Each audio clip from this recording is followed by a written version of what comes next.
Assalamualaikum warahmatullahi wabarakatuh. Waalaikumsalam warahmatullahi wabarakatuh.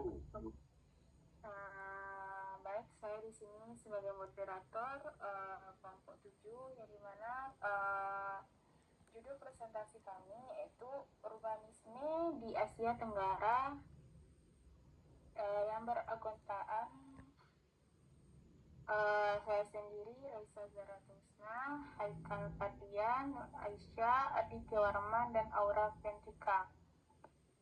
Selanjutnya, untuk materi pertama, urbanisme di Asia Tenggara, yang akan disampaikan oleh Aura Ventrika. Kepada Aura dipersilakan.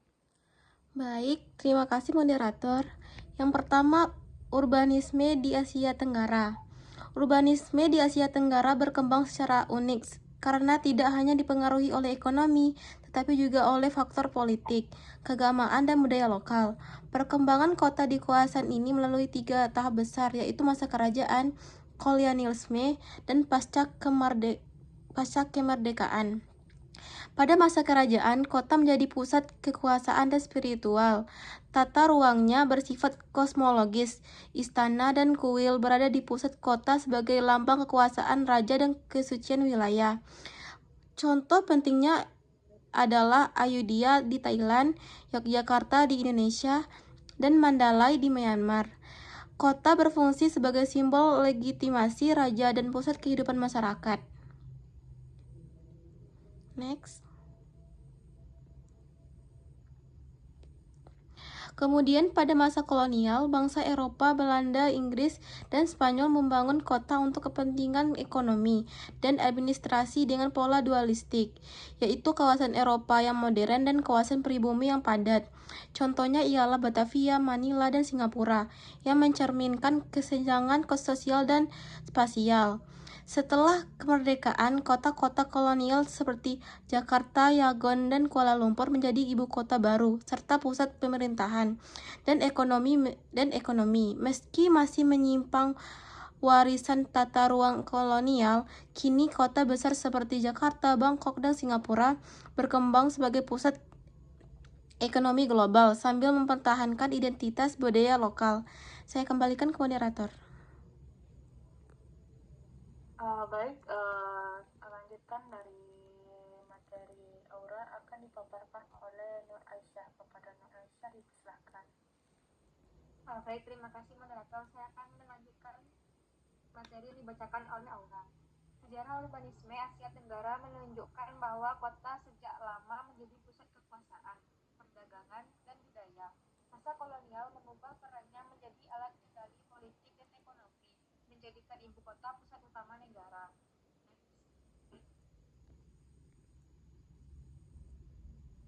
Next, moderator. Bangkok berkembang dari inisiatif elit pribumi sebagai simbol nasionalisme, sementara Batavia dibangun VOC sebagai kota dagang, lalu menjadi pusat pemerintahan kolonial dan akhirnya ibu kota Indonesia modern. Singapura tumbuh sebagai pelabuhan entrepot Inggris dengan identitas berbasis keberhasilan ekonomi, sedangkan Rangon gagal menjadi simbol nasionalis karena dibangun tanpa dasar budaya lokal. Secara keseluruhan, kota di Asia Tenggara mencerminkan hubungan erat antara kekuasaan, ekonomi, dan identitas nasional menjadikan ibu kota pusat perubahan sosial dan politik. Dikembalikan kepada moderator.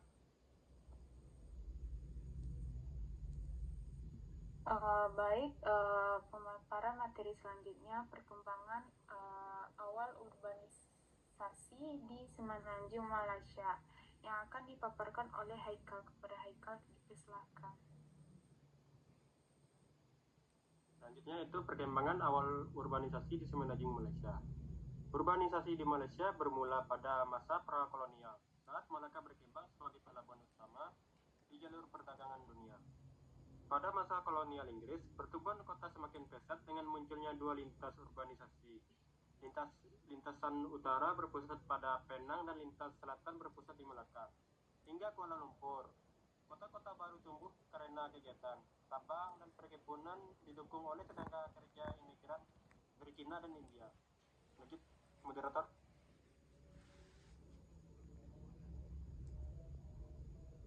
Selanjutnya yaitu dampak sosial dan warisan kolonial yang tetap akan dilanjutkan oleh Haikal. Kepada Haikal dipersilakan. Selanjutnya itu dampak sosial dan warisan kolonial. Urbanisasi kolonial menciptakan kesenjangan sosial antara pemilik tambang yang kaya dan para kuli yang miskin.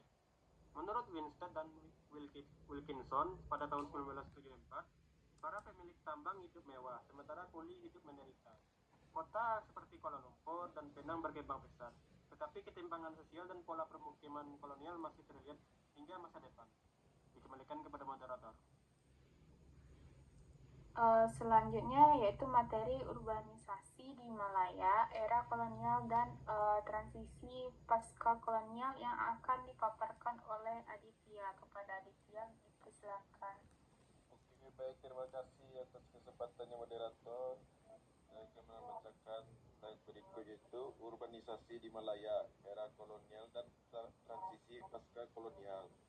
Urbanisasi awal di Malaya pada era kolonial didorong oleh dua kelompok, pemilik modal dari etnis Cina dan India yang menjadi Taipan, serta gelombang migran miskin yang membentuk kawasan kumuh.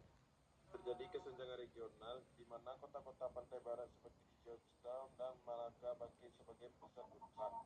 Sementara kota-kota pantai timur seperti Kota Baharu dan Kuala Terengganu justru mengalami kemerosotan di awal pemerintahan kolonial. Inggris memasuki era pasca kolonial 1950 sampai 1970, laju urbanisasi justru tercatat lebih rendah dibandingkan periode sebelumnya. Lanjut slide berikutnya, moderator. Pertumbuhan kota besar melambat, menandakan rendahnya migrasi desa kota. Urbanisasi tahap ini bergeser menjadi autosentris atau berorientasi ke dalam, didorong oleh tiga proses utama, yaitu 1. Birokratisasi, peningkatan fenomena jumlah pegawai negeri yang terkonsentrasi di Kuala Lumpur. 2. Industrialisasi, pertumbuhan sektor manufaktur dan industri multinasional, terutama di Pulau Penang dan Selangor. Dan yang ketiga, komersialisasi pertanian, perubahan produksi tani dan menyusutnya pertanian subsisten meningkatkan aktivitas pasar di perkotaan. Pertumbuhan ini berdampak pada struktur sosial. Kekurangan lahan di pedesaan mendorong peningkatan migrasi etnis Melayu dari desa ke kota. Kompleksitas sosial ini memuncak pada peristiwa 13 Mei 1969 yang dianalisis tidak hanya sebagai konflik rasial Melayu-Cina, tetapi juga sebagai konflik kelas akibat ketimpangan ekonomi antara warga kota mapan dan kaum migran miskin. Dikembalikan kepada moderator. Baik, terima kasih Aditya. Selanjutnya materi urbanisme dan struktur etnis di perkotaan Malaysia yang akan dipaparkan oleh saya sendiri. Studi urbanisme di Malaysia menunjukkan bahwa strategi etnis bersifat kompleks, mencakup aspek sosial, ekonomi, dan politik, bukan hanya ruang. Secara historis, ada dua tipe kota, tipe Malaka yaitu pusat lama dengan animilasi tinggi, dan tipe kota pioner yaitu pusat baru dengan interaksi minimal. Meskipun kota-kota pioner seperti Kuala Lumpur menjadi lebih beragam seiring waktu, segregasi residensial atau tempat tinggal yang tetap bertahan. Dua faktor baru muncul seperti kelas sosial, yaitu munculnya kelas birokrasi baru menciptakan kawasan pemukiman seperti Pateling Jaya, di mana pangkat dan jabatan menjadi lebih penting daripada etnis, yang mendorong integrasi di kelas menengah atas. Kedua yaitu faktornya migrasi desa ke kota. Migrasi ini meningkatkan kepadatan di kantong-kantong etnis yang sudah ada. Isu yang paling krusial adalah kepemilikan lahan. Data menunjukkan tren konsolidasi lahan di tangan etnis Cina, sementara etnis Melayu dan India mengalami kerugian bersih kepemilikan lahan. Proses ini memperkuat kelas pemilik lahan lahan kota, di mana 5% pemilik lahan teratas mayoritas etnisnya adalah Cina, menguasai 52,8% lahan kota. Kesimpulannya adalah kelas dan etnisitas adalah dua faktor penting yang saling terkait dalam membentuk struktur perkotaan Malaysia pasca kolonial. Sekian presentasi dari kelompok 7. Sekarang kami masuk sesi tanya jawab. Untuk pertanyaan pertama yang akan dipaparkan oleh saya sendiri, yang dimana pertanyaannya kepada saudara Haikal, yang pertanyaannya itu dalam konteks urbanisme Malaysia kontemporer, data menunjukkan bahwa 5% pemilik lahan teratas menguasai lebih dari 50% lahan kota. Analisislah korelasi antara data kepemilikan lahan ini dengan pembentukan struktur kelas baru dan bertahannya sebagai segregasi etnis di perkotaan. Sekian pertanyaannya. Pada Haikal, silakan. Baik, pada saudara Risa, saya akan menjawab pertanyaan dari Risa yang pertanyaannya yaitu analisislah korelasi antara data kepemilikan lahan ini dengan pembentukan struktur kelas baru dan bertahannya segregasi etnis di perkotaan.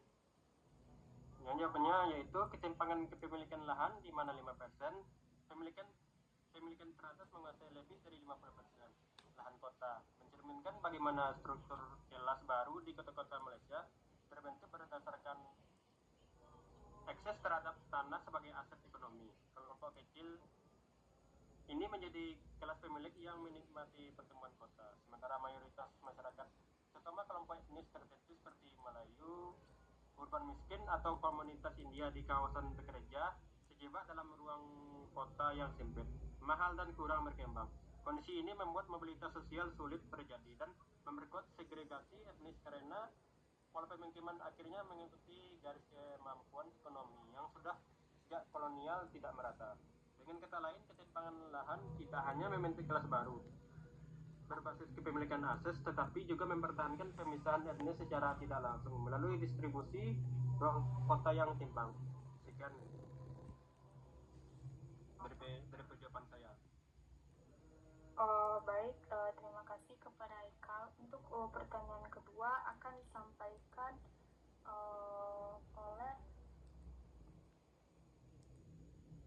oleh Haikal kepada Aura. Kepada Haikal dipersilakan. Oke, saya Haikal Kardian ingin bertanya kepada saudari Aura, yaitu pertanyaannya, pada peristiwa 13 Mei 1969 di Malaysia seringkali disederhanakan sebagai konflik rasial. Berdasarkan perspektif urbanisme pasca kolonial, argumentasikan mengapa peristiwa tersebut sebenarnya merupakan kulminasi dari ketimpangan struktur ekonomi dan kegagalan integrasi kelas akibat urbanisasi autosentris. Baik, di sini saya akan menjawab pertanyaan dari Haikal.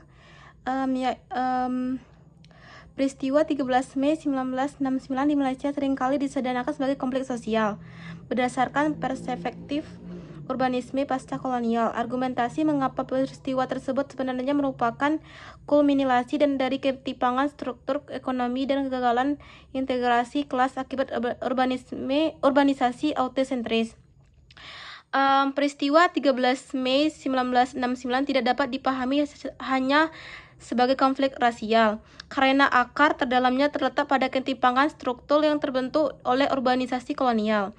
Urbanisme pasca kolonial menunjukkan bahwa kota-kota di Malaysia berkembang melalui pola urbanisme autosentris, yaitu pertumbuhan kota yang berpusat pada kepentingan ekonomi kolonial, bukan pada integrasi sosial masyarakat lokal.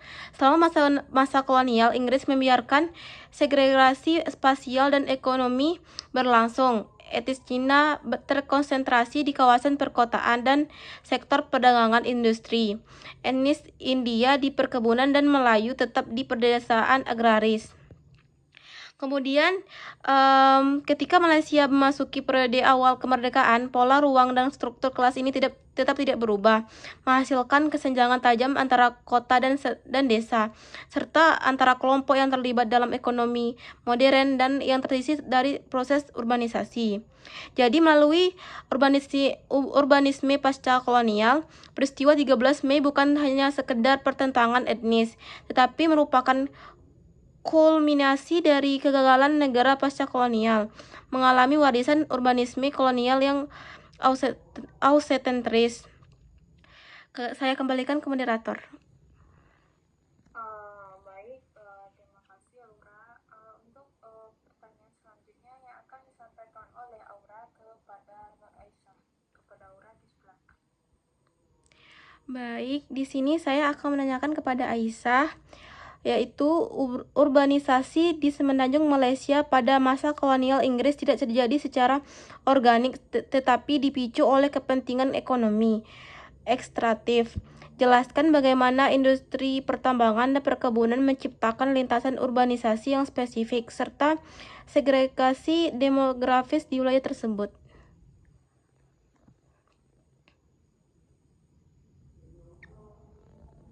Baik, saya akan menjawab pertanyaan dari Aura, yang mana pertanyaan dari Aura yaitu jelaskan bagaimana industri pertambangan dan perkebunan menciptakan lintasan urbanisasi yang spesifik serta segregasi demografis di wilayah tersebut. Jawabannya yaitu urbanisasi di Semenanjung Malaya era kolonial Inggris dipicu industri timah dan karat, menciptakan lintasan urban di koridor Perak Selangor seperti Ipoh, Taiping, dan Kuala Lumpur.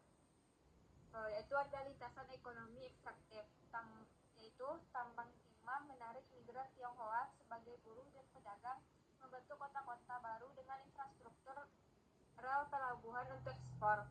Perkebunan karet merekrut buruh India Selatan dan menghasilkan enklave estate terhubung ke pusat urban. Selanjutnya ada segregasi demografis, yaitu pembagian etnis. Tionghoa dominasi tambang komersial, India di perkebunan, Melayu tetap di pedesaan, tercermin dalam tata kota rasial, yaitu Eropa, Chinese, India, Malay, Quartas. Ini membentuk masyarakat terfragmentasi secara spasial dan sosial. Dikembalikan kepada moderator. Baik, terima kasih Nur Aisyah. Untuk pertanyaan selanjutnya yaitu pertanyaan Nur Aisyah yang akan dijawab oleh Aditya Warman. Kepada Nur Aisyah, silakan.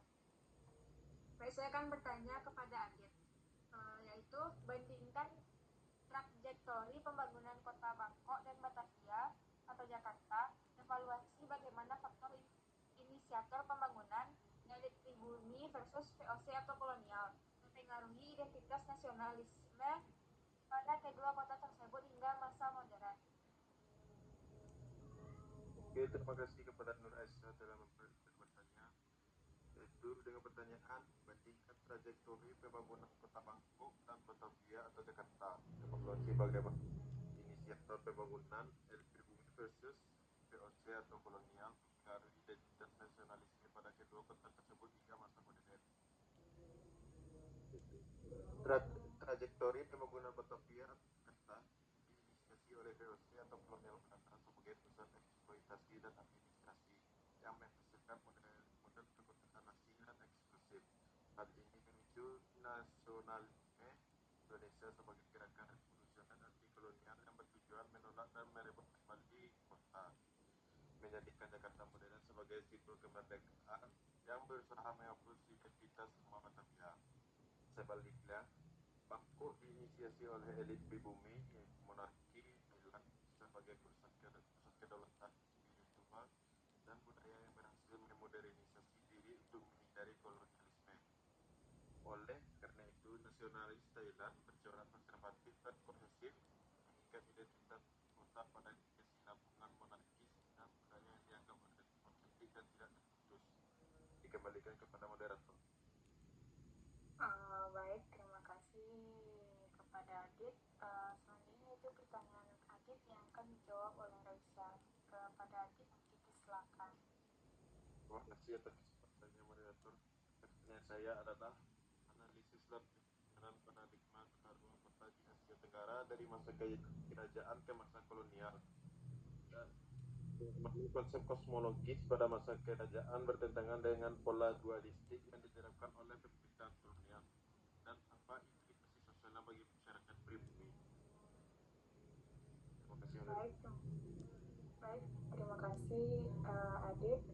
Saya akan menjawab pertanyaan Adit yang dimana analisis penggeseran paradigma tata ruang kota di Asia Tenggara dari masa kerajaan ke masa kolonial, dan bagaimana konsep kosmologis pada masa kerajaan bertentangan dengan pola dualistik yang diterapkan oleh pemerintah kolonial.